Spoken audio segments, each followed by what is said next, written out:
We are on.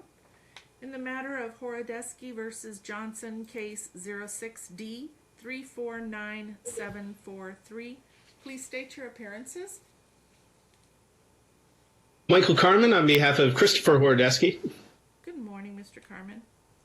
Good morning. Good morning, Your Honor. Amber Robinson, bar number 10731, on behalf of defendant Amber Johnson, who's present in my office. Good morning. Good morning. So we also have Mr. Horodesky appearing by video conference as well. Okay. Oh, I'm sorry. Yes, Your Honor. It's okay. It's all right.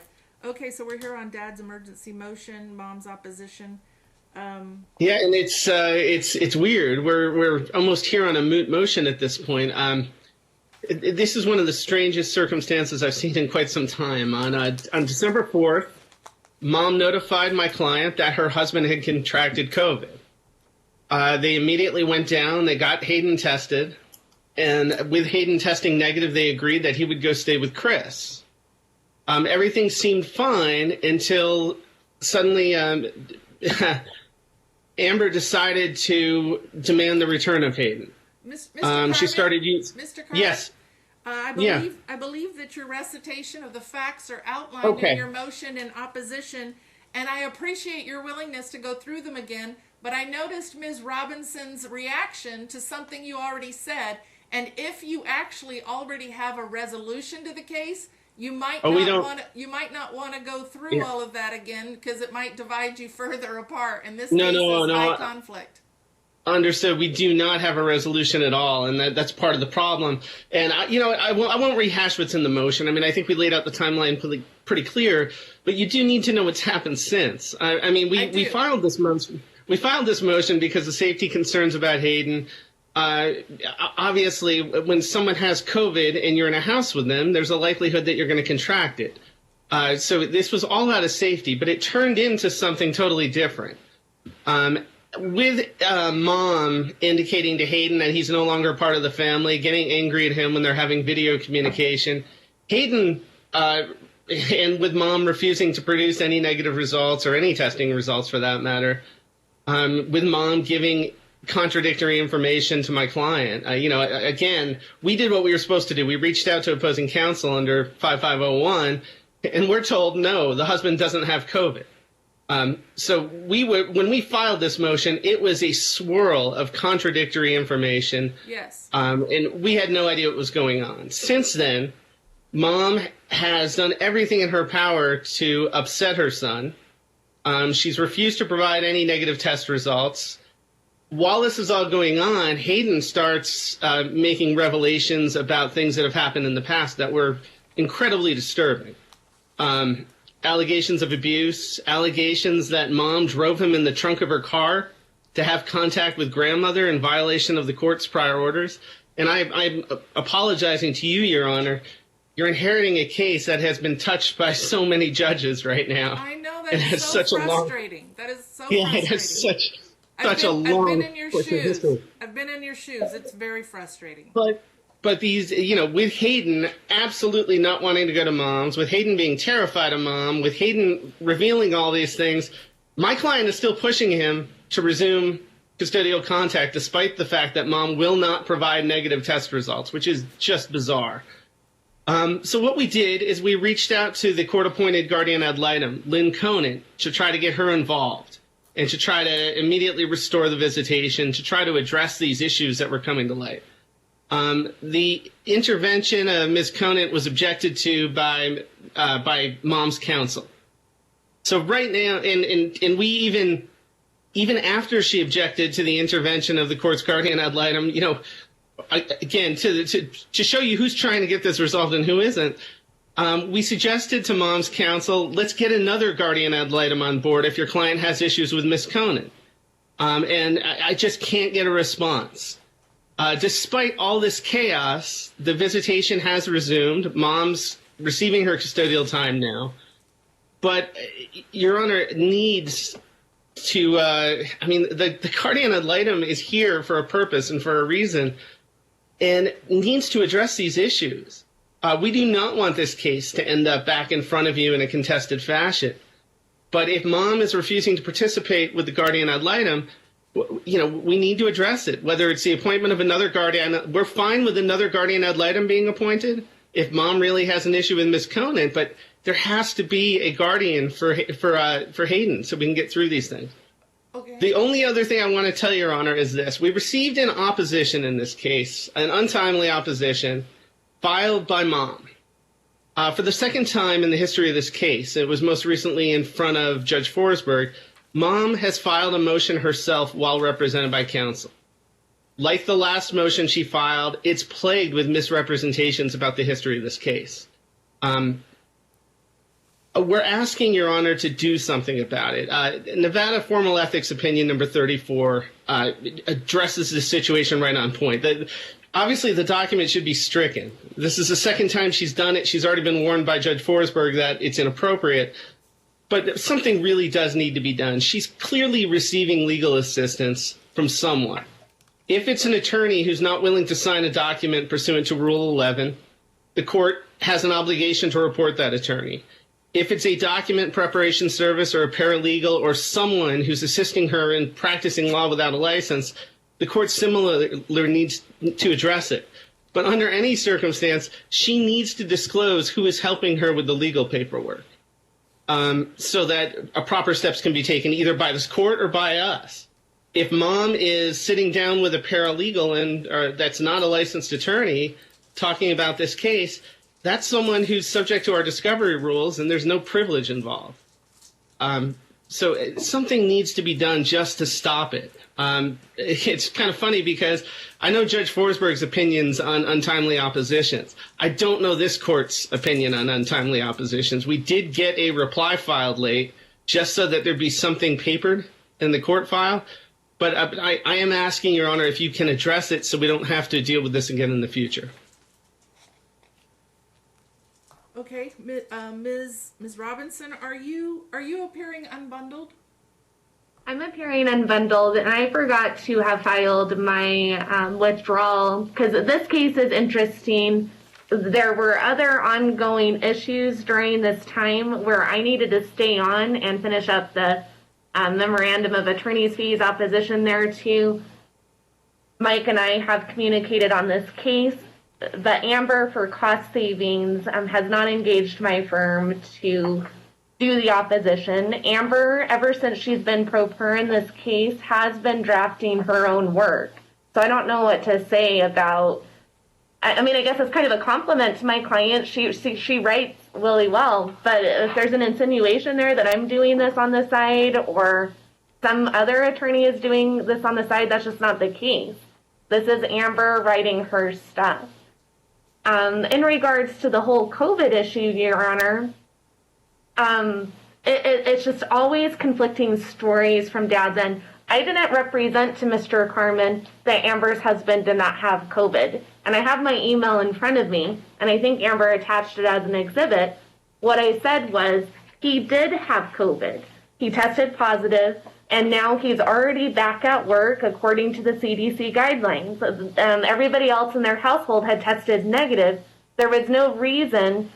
Maybe that first week, Chris could get away with withholding, maybe. But after that, everybody was fine. But they were demanding that my client turn over all of the test results for everybody in her family, including her parents that don't even live there. And it's just like, why are we being so invasive into Amber's household? I've already explained to Mr. Carmen, and she was communicative with Chris this entire time. My client has an autoimmune disease. Her husband is a physician. Like, this family takes this, COVID up a notch compared to most families, I would say, and have been extremely safe, always social distancing, not going out unless it's needed. So why we were still withholding the child beyond December 10th is beyond me. They say that visitation has resumed. That did not occur, Your Honor, until January 21. So 6 weeks had gone on at that point where Hayden was not seeing his mother and his other family. And his sister, like what this resulted in, Your Honor, was Hayden missing Christmas holidays with the Johnson family. You know what they did? They waited to celebrate Christmas in the middle of January when visitation resumed again, because they didn't want Hayden to feel like he's not a part of their family and that the holidays went on without him. They didn't go on. The entire family was sad, and they waited to open their gifts when Hayden returned to them.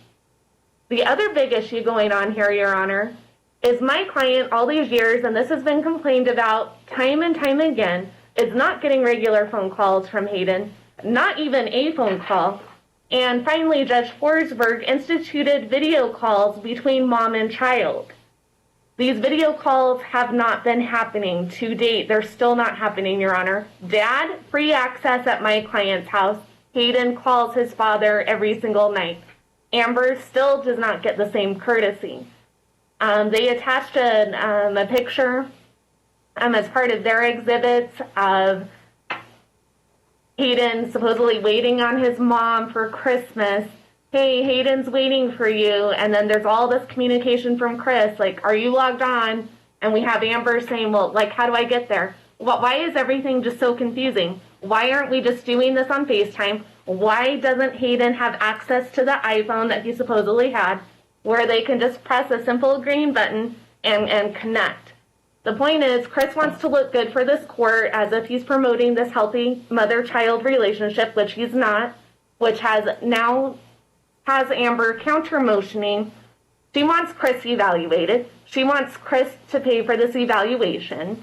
We've had so many psychological assessments done on her. Nothing is ever found on Amber, but Chris wants to continue this conflict years and years down the road. So much to this point, like, we're all worried about this child. We're worried if he's going to be a healthy, adjusted adult because dad will not stop the conflict. So we are asking for a psychological assessment. We're asking for 28 days makeup time. When you count all those days that were missed, including her holiday timeshare, it equates to 28 days, Your Honor. And just giving Amber random days in the summer, that's not the same as taking away her Christmas and her holiday time with the child. So we're asking that Chris give up his holidays so that Amber can get her makeup time within the year of 2021. We're obviously opposing their motion for attorney's fees. This should have been done and squashed within that first week. She doesn't need to provide her entire household information. Frankly, her husband wants to stay out of the drama that Chris wants to continue to pursue. He was healthy. He was back at work. Everybody else had tested negative. That was communicated to Chris. He didn't want to test within his own household. He never provided us any tests, but has, again, Amber trying to jump through all these continued hoops, not just now, but years and years in the past. Just Amber has to be the one that goes through these hoops. And because she doesn't want to jump through every single one of his hoops, we're here again in court. We're spending more money on attorney's fees. And we have a child that, again, has been ripped from his mother's household. Can I respond very quickly, Your Honor? Are you finished, Ms. Robinson? I would just say on the guardian ad litem issue, my client did not like Lynn Conant as a guardian ad litem. We are open to the child being interviewed, and we would suggest that since Dr. Bree Mullen has already developed a rapport with Hayden, that she continue on the case. And serve as a guardian ad litem? Is that what you're saying? You want Bree Mullen to serve as a guardian ad litem?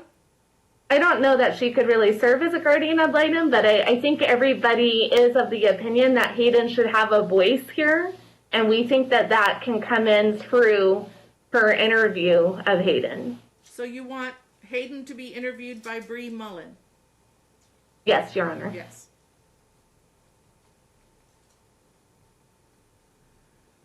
Okay. Mr. Carmen. Hey, wow. First of all, I wasn't complimenting her on her motion. I want to make sure, or her opposition. I want to make sure it's really clear. I was indicating that she flagrantly misrepresented the history of this case, that she included things that under any type of Rule 11 investigation would not have been placed in a motion, and that there need to be consequences for that. I was not complimenting her. In fact, it's quite the opposite. Let's deal with this right now. Yeah. I'd like to swear in the parties, please. Please raise your right hand. You and each of you do solemnly swear that the testimony you're about to give in this action shall be the truth, the whole truth, and nothing but the truth, so help you God. And I want to make sure it's really clear to Your Honor, I was not in any way inferring that Ms. Robinson would participate in anything like that. I think the world of her. So. Thank you, counsel. We all Thank do. you. Thank you, counsel. I didn't get the response of the parties to being sworn in. Yeah, I do. Can you unmute your I mic do. temporarily, Mr. Horodesky? Sorry. Oh, The joys of COVID. Mr. Horodesky, I did not hear you. You were sworn in. Do you? yes. Okay. Thank you. Sorry. Okay. So, Ms. Johnson, who wrote your opposition and counter motion? I did. Okay. Did you have the assistance of a paralegal or counsel? No assistance of a paralegal, no assistance of counsel. Okay. Thank you. All right, Mr. Carmen, you may proceed. She wrote it herself. Go ahead. All right. You're alleging she made misrepresentations. What else? All right, so just going through her recitation of facts, I think there's confusion with what Ms. Robinson just said. When we initially reached out to Ms. Robinson, we were told that the entire family tested negative. I specifically asked Ms. Robinson, it's my understanding her husband tested positive. Are you indicating that's not the case? Ms. Robinson said, yes, that is what Amber said on the phone. So understand, when the motion was filed, we were being told that the husband was negative after being told that the husband was positive. It's what caused us to file this, because of all the chaos, confusion, and bad information. Okay, I think it's reasonable to infer that there was some kind of a miscommunication. We wouldn't, but go ahead and continue, Mr. Carmen. Yeah. Okay, so the second part of this is test results were never provided. I understand. And that's exactly the frustration. I understand that mom may be telling her client, her attorney, that she provided test results, but not only did she not provide test results, we've been told all along that the husband was not going to be tested again to show that he was negative and not transmitting COVID. So there's just a disconnect between the information that's being provided in court and what's been provided in writing in the past. So I'm struggling with it. Okay. In regard to the video calls, if video calls weren't happening, reach out to counsel. It's my understanding that Hayden does speak to his mom. Their communication has been tough. Mom has been very negative to him throughout this process, and he hasn't enjoyed the conversations, but he has been communicating with mom. So I don't know where the disconnect is on that. As far as mom wanting an evaluation, we have just been through this. Mom just filed a motion in front of Judge Forsberg. It was denied after a thorough, lengthy interview by Bree Mullen. There is no basis to reopen custody issues on this case. There is one small glitch right now because of a medical emergency in mother's household that was endangering the safety of Hayden. Any parent under the same circumstances would quickly agree to send the child to the other parent's household to make sure he's not exposed to COVID.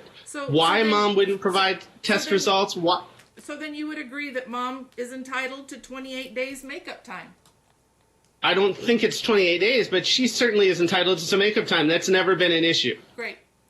All right, so counsel, you can get together and determine exactly how much makeup time she's entitled to. And so the court finds that the parties have stipulated that mom is entitled to some makeup time, and they're going to try and determine how much makeup time, or if there's going to be an evidentiary hearing, and the court will have to make that determination. Go ahead, Mr. Understood. Carmen. And just so we're clear, Your Honor, I don't know that when there's a medical emergency, a parent is entitled to makeup time under the law. We have agreed to that because it's never been an issue. Okay. My client did this purely for the safety of the child, and we're not opposing makeup time. So I just want to make sure I'm clear on that. Okay, but I think we all can agree that the CDC guidelines have indicated that typically when somebody has been exposed to COVID or they've tested positive for COVID, they need to quarantine for 10 to 14 days. It's been alleged that your client withheld the child for 28 days. And so, I mean, that number may be off by a few days. I do not know. I'm not making any findings in that regard. But the difference between 10 and 28 days is quite a lot. And I don't Absolutely. think that their numbers are off that much. So I would like for you to explain to me, why did he withhold the child for far more than 10 to 14 days?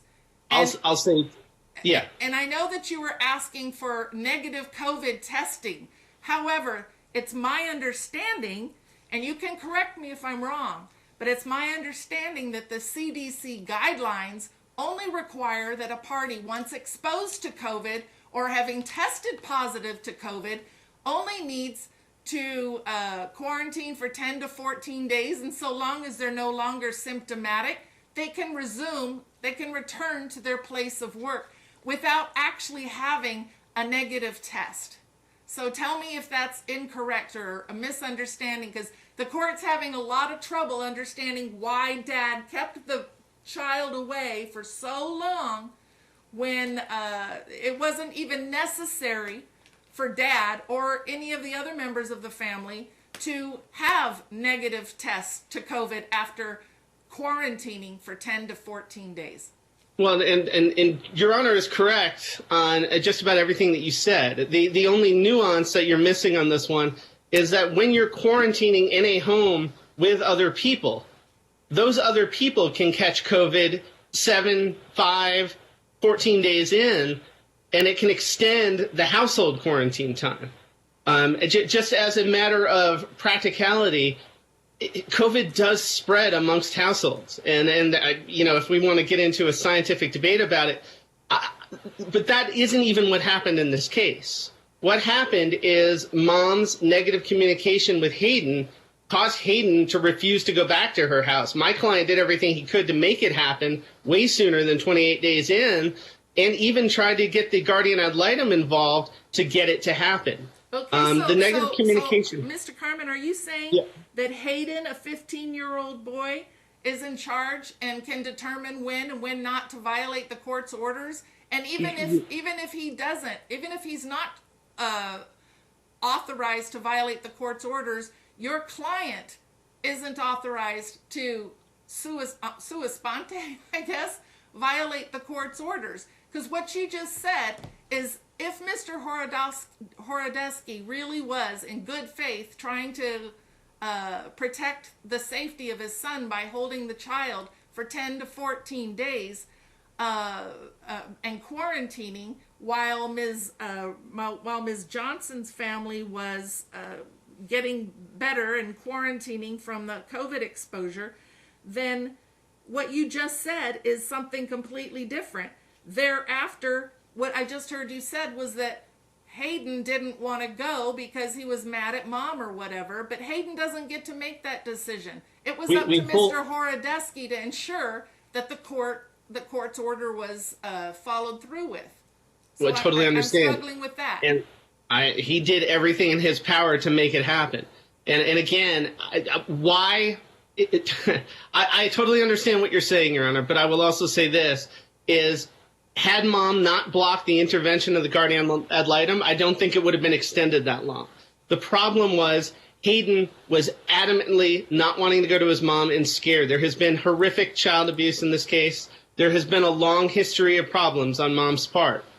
This was not a matter of my client withholding contact. It was a matter of Hayden being desperately afraid of his mother and not wanting to go. At least that's what Hayden was displaying to my client. Okay, we Hayden all was know. telling your client that. Hayden was telling Mom something different, apparently.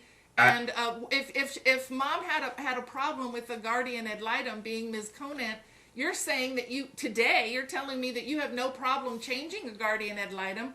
Why didn't that happen? So that you had somebody intervening to have a conversation with Hayden to find out, outside the presence of his parents who are playing tug of war with him, what was really going on.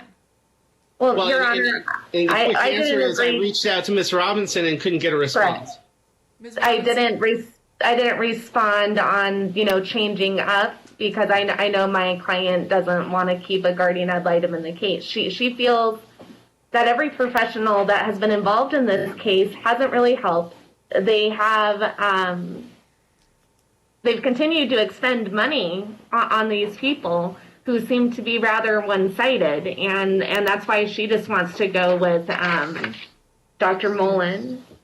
There was a parent coordinator in this case about 6 years ago that was dismissed ultimately by Judge Potter because the parenting coordinator was creating conflict for the parties. And what I wanted to add real quick on Hayden was they're saying that there's abuse going on in mom's home. He's scared of mom's home, but yet he was reaching out to his grandfather, my client's father, on December 17th saying, hey, are you going to come pick me up? And the grandfather and grandmother go pick him up, and then he wasn't released by Chris. So I know that they want to point fingers at Hayden, but it's Chris that doesn't want to, just doesn't want to promote that relationship between mom and child. The most recent report in this case is from Dr. Mullen, and doesn't find any issues on mom's side or mom's family side of things. So, Mr. Carmen, Yes. How do you feel about having the child interviewed by Dr. Mullen? We know what Dr. Mullen's going to say. Child is not credible, is not honest. It's been the perpetual problem in this case. We have two parents that are doing their best to deal with a child who's telling them two different things. That was the whole purpose of having a guardian ad litem, of having someone in this case. I appreciate mom not liking the guardian ad litem, but the guardian ad litem was appointed pursuant to a court order and is the guardian ad litem in this case. I hope the court is troubled by the fact that mom refused to allow her participation. I have no objection to another child interview. I just don't know that it's going to be worth the cost. If mom's willing to pay for it, though, absolutely. If mom's not willing to pay for it, I don't think it's a worthwhile endeavor, to be candid. So, Mr. Carmen, do you think that it might be time for the use of another parenting coordinator so you guys are not incurring this tremendous expense by coming to court? Absolutely, Your Honor. Okay. The problem is mom's just going to refuse to cooperate with them. I mean, it's going to be the same story again. Okay. Okay. Thank you, Ms. Robinson. Why shouldn't the court appoint a parenting coordinator again, a different parenting coordinator than you had previously, one that both you and Mr. Carmen have tremendous respect for? It's cost prohibitive, Your Honor. Well, coming to court is cost prohibitive. I mean, it's far more expensive coming to court than it is to just going to the parenting coordinator. And the parenting coordinator has the ability to assess attorney's fees one way or the other. If the parenting coordinator believes that you're bothering the parenting coordinator with no good cause, then they have the ability to assess attorney's fees one way or the other. They could interview Hayden. They can also interview Hayden if you like, or we can go to Bree Mullen. But the reason my client's hesitant about Bree Mullen is you can see from the attorney's fees request that's pending, and I don't know if you're going to hear that or if Judge Forsberg is going to determine that, but it was extraordinarily expensive the last time around, and my client hasn't yet been reimbursed for all the costs associated with it. The child interview occurred because mom filed a motion. After the child interview, Judge Forsberg determined that mom's motion was not warranted and it summarily denied it. Okay, and you're saying that Dr. Mullen has not been paid yet, or she has been paid by your client and he hasn't been reimbursed? Correct. Okay, I understand. Okay. I just want to make sure the court, I have no issue with a PhD interviewing Hayden. The more information we have is the better. It's just a matter of cost, particularly when my client laid out all that money previously. I understand. Ms. Robinson? Your Honor, we're against the parenting coordinator. What happened last time, and Judge Potter, I think he made a finding. I can't say that I remember this exactly from the record. It's been a long time since I've reviewed back that far. But I think Judge Potter made a finding that the parenting coordinator created more conflict between mom and dad. Dad kept emailing the parenting coordinator, which was causing issues and causing prices to go up. And the parties have been communicating, maybe, on our end of things, we don't feel that dad properly co-parents, but they've been communicating on talking parents. Well, I think it's fantastic that Ms. Johnson was completely forthcoming and informed Mr. Horodesky that they had been COVID exposed in their household. I mean, she could have kept that to herself, which would not have been appropriate, by the way. You did the right thing. But, I mean, it just bought her a whole, it opened a whole can of worms from her end, and she was, I think, acting in good faith by disclosing that to Mr. Horodesky. Of course, I think that she probably would have reconsidered had she known it was going to wind up costing her a fortune and giving up Christmas with her son, and also 28 days or however many days it did. But after having after our discussion here today, I would like for Mr. Carmen, please tell me what it is you're asking for now today. Now that we've had this discussion, what would you like to see happen? And then I'll hear from Ms. Robinson on the same thing. Because I think maybe your request for relief and your motion might have changed a little bit. I'd like to know what is sort of. The motion was filed because we could not get good information, and it is what it is. It was done out of necessity because cops were coming to the house. So it was spiraling into chaos. So what are you asking? I think right now, I would like to stop this case coming back to you. I think that's the best thing I've heard all day. I do think a guardian ad litem needs to be reinstated. If she has an issue with Lynn Conant, then we need someone else. We need a neutral third party that can advocate for the best interest of the child. Okay. It's what's lacking in this case. I think Lynn Conant was a lot of help. I understand Mom didn't like it, and that's kind of the history of this case. Is we keep getting third parties involved to help the court. And every time they do, Mom doesn't like what they have to say. Okay. But I do think the court could use that neutral third-party information, particularly when it comes to Hayden's best interest. Okay. I do think a parenting coordinator would be an amazing addition to this case. Okay. Your Honor can see. Let's put it this way: the parties can't even communicate well through counsel. There is serious communication problems in this case, which are leading to a lot of misunderstanding, a lot of confusion, and a lot of litigation. So I think that's wonderful. And then I think we need to move on and just. Okay, so there needs to be a better sharing. Want those two orders for a guardian ad litem to be reinstated and a parenting coordinator. That's it. I think that would help this case going forward. Yes. Thank you, Ms. Robinson. What are you asking for going forward? We are asking for neither guardian ad litem or a parenting coordinator. That is driving up the cost, is driving up the conflict. We don't think that they're needed here. What we're simply asking for today is a make-up time, which Your Honor has already ordered. We are asking for a psychological assessment to be done on Dad at Dad's cost, and we're asking for attorney's fees. And one thing that I forgot to mention that was in Mom's counter motion is she wanted an adjustment to the holiday schedule. Okay. All right, so the court finds that it has subject matter and personal jurisdiction in this matter. It is the home state. Nevada is the home state of the subject matter. The court is going to reinstate a guardian ad litem. Actually, I don't think the guardian ad litem was ever terminated, but we're going to go ahead and reinstate a guardian ad litem. And Mr. Carmen, I would like for you to provide 3 names of potential guardians ad litem to Ms. Robinson within 7 days of today. And Ms. Robinson, I would like for you to choose from that list of 3 names of potential guardians ad litem and get that response to Mr. Carmen within 7 days.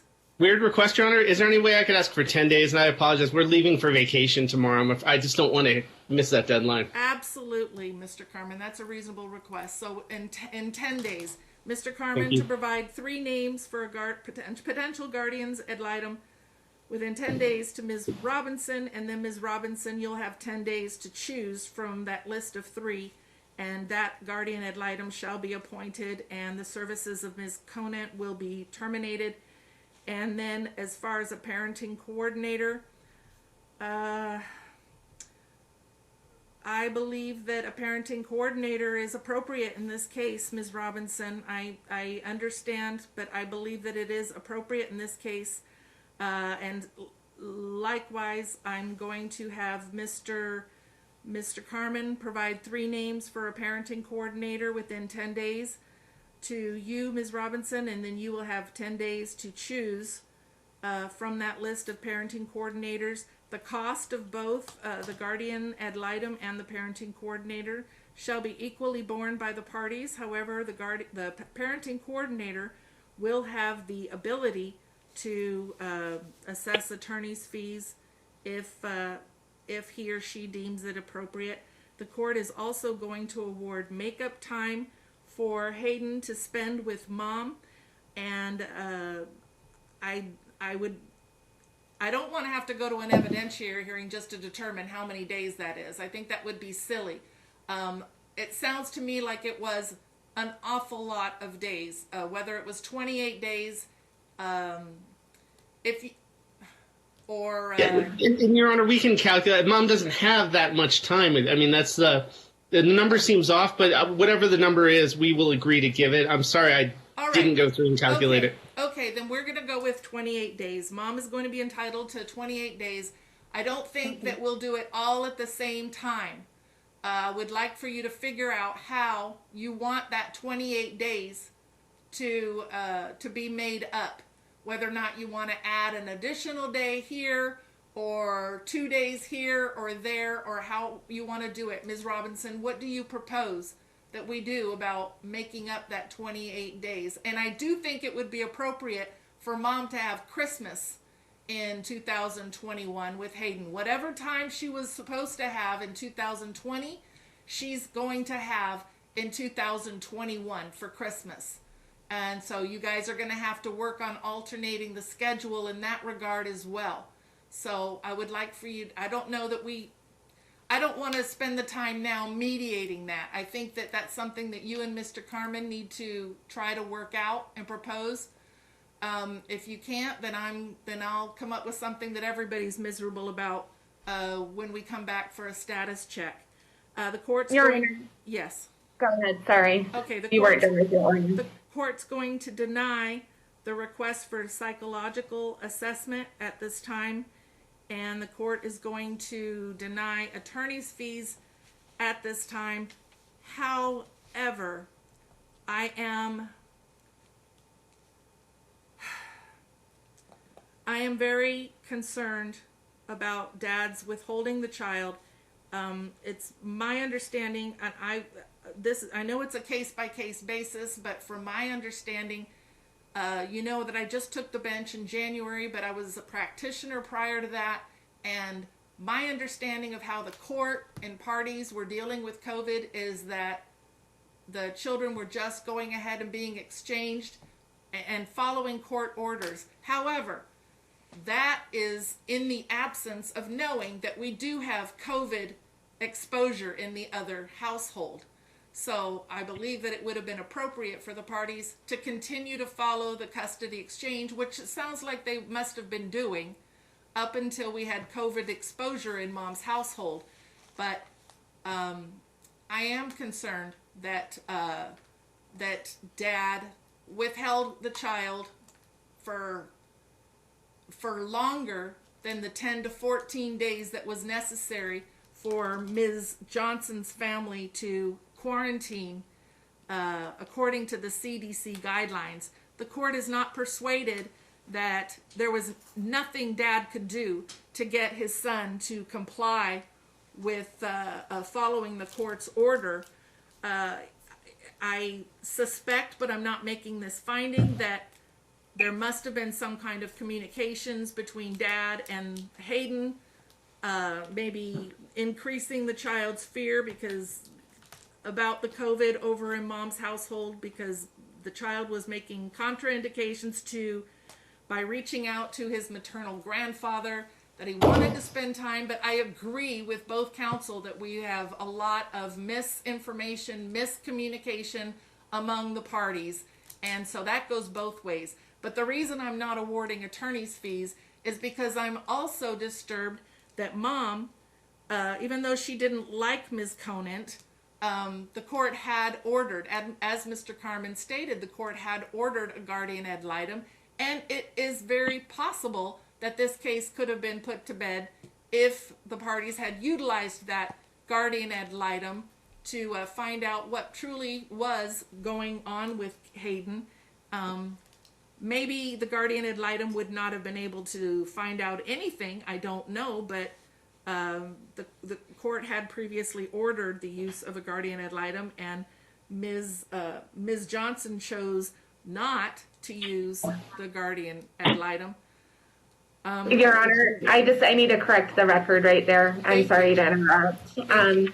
Yes, my client does not like Lynn Conant as a guardian ad litem, but at the same time, Ms. Conant was not responsive. Mike reached out to her once or twice, and she wasn't responsive to him reaching out, wanting her re-involvement. So it wasn't Amber really delaying anything, and Lynn didn't even come to the last hearing. So I'm not sure if she felt she wasn't paid or what was going on with that, but she hasn't been active in a very long time. What I wanted to say on putting both a guardian ad litem in place and a parenting coordinator in place, that's a lot of money up front. All of these people are going to want thousands of dollars retainers up front. My client doesn't work. She's not, I just don't know where she's supposed to come up with the money for all of these professionals involved all at one time. If we're going to lean that direction of involving a professional, which again, my client doesn't want, but if we're going to do that, then I would say we should maybe just, with all due respect, go with just one person. And maybe we involve Dr. Bree Mullen, because she's also a parenting coordinator that has familiarity with both the parties and the child. But to involve two professionals at the same time, I fear that my client they'll be running into court for contempt because my client can't pay and she can't get the person hired as ordered. Okay, well, I'm confused, Ms. Robinson, because on the one hand, you're saying that she can't afford to have these two professionals involved, but on the other hand, you're choosing the most expensive of all of them. So I'm confused. That seems to be in contradiction. Well, I don't know Dr. Mullen's prices, but her prices this last time were cheaper than what Amber had paid before in a parenting coordinator. So I don't know if she charges different rates and if it was cheaper because she was doing a child interview. I'm not sure. Well, go ahead. Can I speak, Your Honor? If you'd like, yes, I'm happy to hear you, Ms. Johnson. Well, we had a parent coordinator. We were in court more than we've ever been in court. The fees were astronomical. I was required to retain attorneys. It was more cost exorbitant, and the father never co-parents. And the court should expect there to be some co-parenting without having to expect parties to incur these costs. I've been through psych assessments that he was supposed to pay for if there was no findings. I've never been reimbursed. I've been sent through 2. Everything is fabricated. Nobody's avoided Lynn. Lynn has been out of the picture for over a year. She's never followed up with her client, which was Hayden, who contacted her saying that his father was communicating as him to me, and that he would not allow contact. Everyone lies. Bree didn't find any findings with mother or with the son, so why we have to continue, or that the child's manipulative or a liar, so why we have to continue to allow people to speak for the son instead of the son speaking for himself, or to the courts, or he's almost 16 years old, Your Honor. This is not normal. I understand, but the problem, and it's not.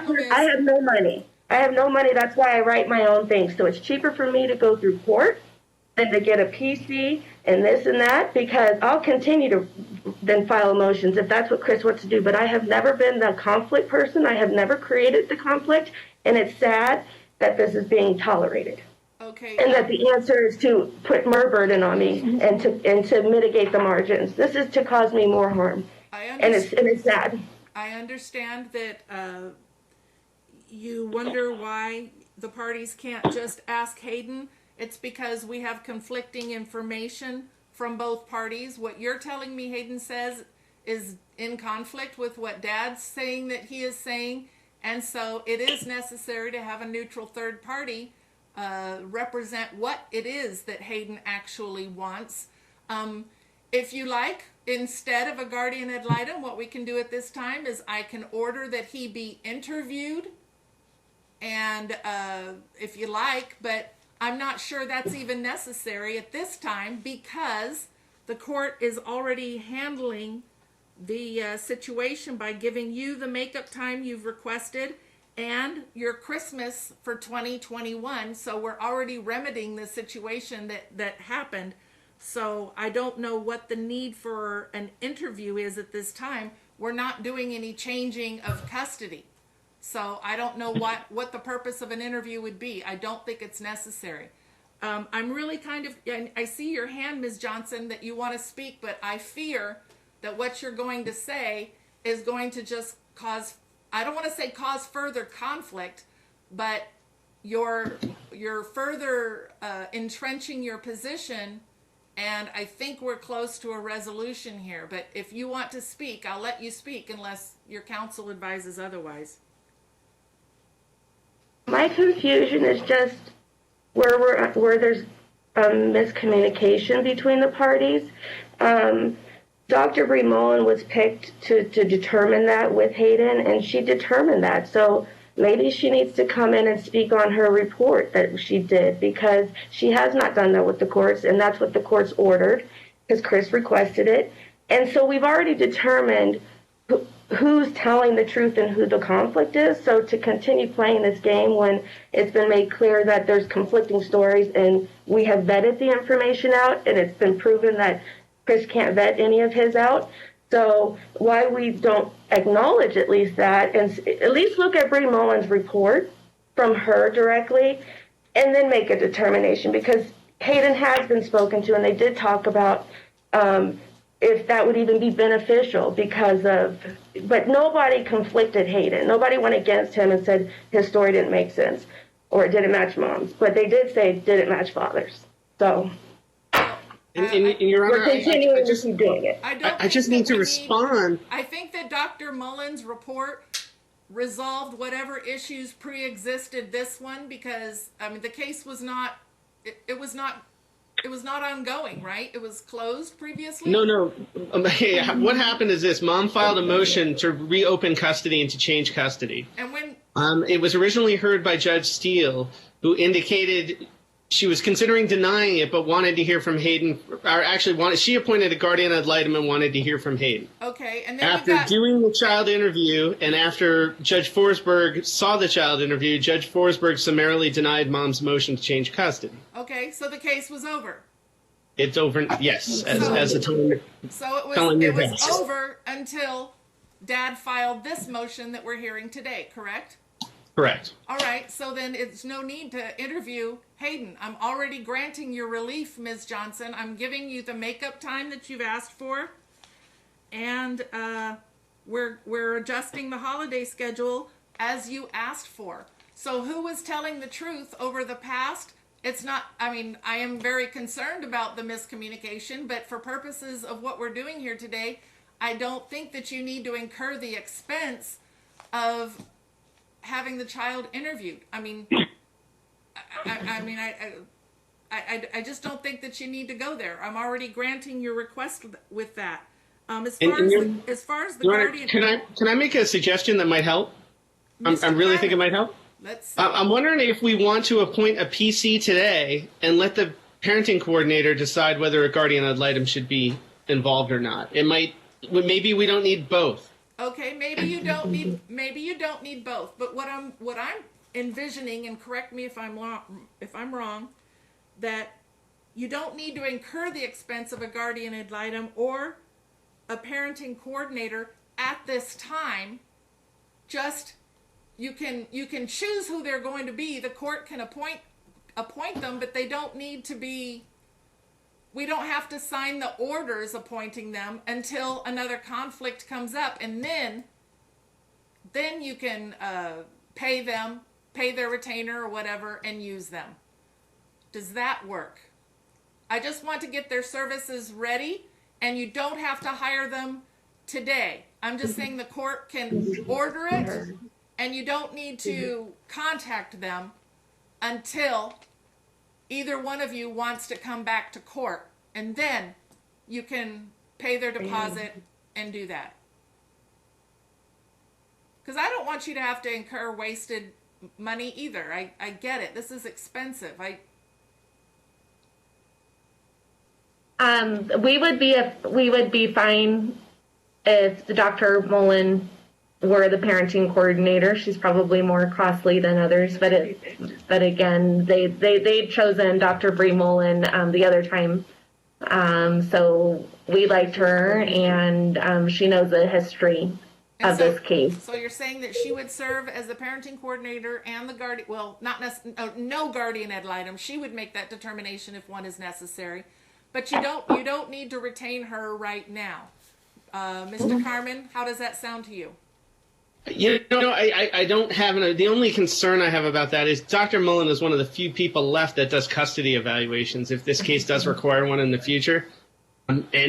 She would be the perfect person to conduct a custody evaluation if a problem going forward in the future. And I would hate to disqualify her from that. Well, when there's other PC, there's a huge number of PCs out there that can do this job. I can understand that, but since you have indicated that Ms. Johnson is very unhappy with any parenting coordinator, she would have a really hard time disqualifying this one when she's saying that she's agreeing to it, and she already has met her, she already likes her, so I think that's a really good reason to go forward with Dr. Mullen. Okay, Mr. Carmen? Okay. Like I said, I have no real objection. That was my only concern. Okay, thank you, Mr. Carmen. All right, that's what the court will do then. The court will order. I just wanted to follow up with the July 16th, 2020 order. Is that order on file? Madam Clerk, if you can come up with it faster than me, I have to completely log in again.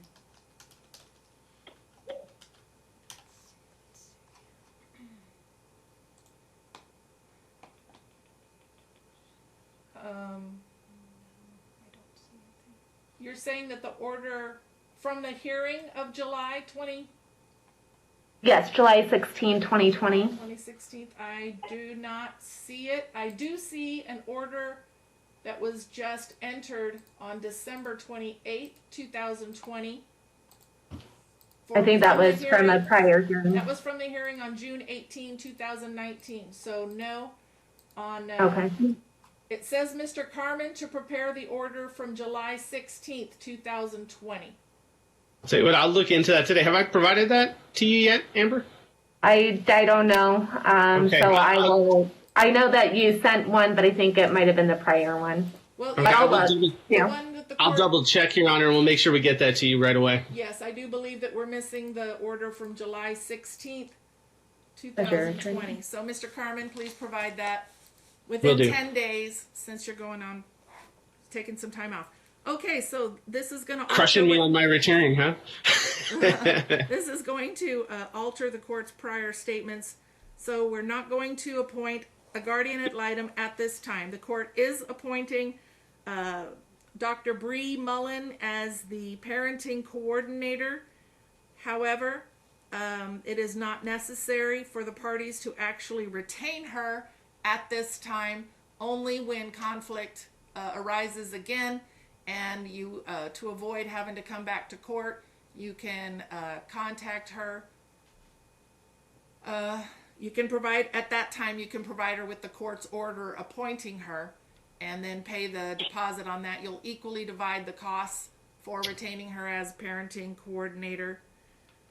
And can I ask one clarification from Your Honor? Oh my gosh, sure. The makeup time was ordered, and you ordered her to have Christmas next year, which would have, that would reduce from the 28 days, correct? No. It's 28 days total, or 28 days plus Christmas? Well, that's a very good point. The 28 days, I'm sure, includes the Christmas time that she's talking about, so I think you're right. I think you have to reduce the 28 days by whatever Christmas. So she's going to have the time in 2021 that she was denied in 2020. So whatever that is, that will be reduced from the 28 days, because the 28 days that she's counted did include the Christmas time that she was denied. Is that accurate, Ms. Robinson? Yes. Part of that break was a noticed vacation by my client for that second week. Okay. Very Well, good. but that's a problem though, because she'll still get that vacation time. Mm-hmm. That's where the numbers seemed off. If she had, how long was the vacation that was noticed? I think it was 1, 2, 3, 4, 5, 6, 7. Okay, so that makes sense. So the 28 days included 7 days of vacation plus Christmas. The 7 days of vacation, even though she didn't take the vacation, she still has the ability to use that in the future? Yes, Right. If she was entitled to a vacation, she's still entitled to the vacation that she was denied. And that wouldn't be makeup time. Well, now I'm confused. Yeah. I'm confused. So does How about if this, Your Honor? Miss Robinson and I can do an accounting of the missed days. Obviously, if it's a vacation day, it wouldn't be makeup time. She'd just be able to take that vacation time. Okay. The Christmas time is not going to be included, but whatever the balance is, we'll figure it out. I'm sure that Miss Robinson and I can figure that out. Yeah, but what I'm saying is she would miss her vacation from 2020. So does she only get her regular vacation for 2021? No, then she's still short 7 days.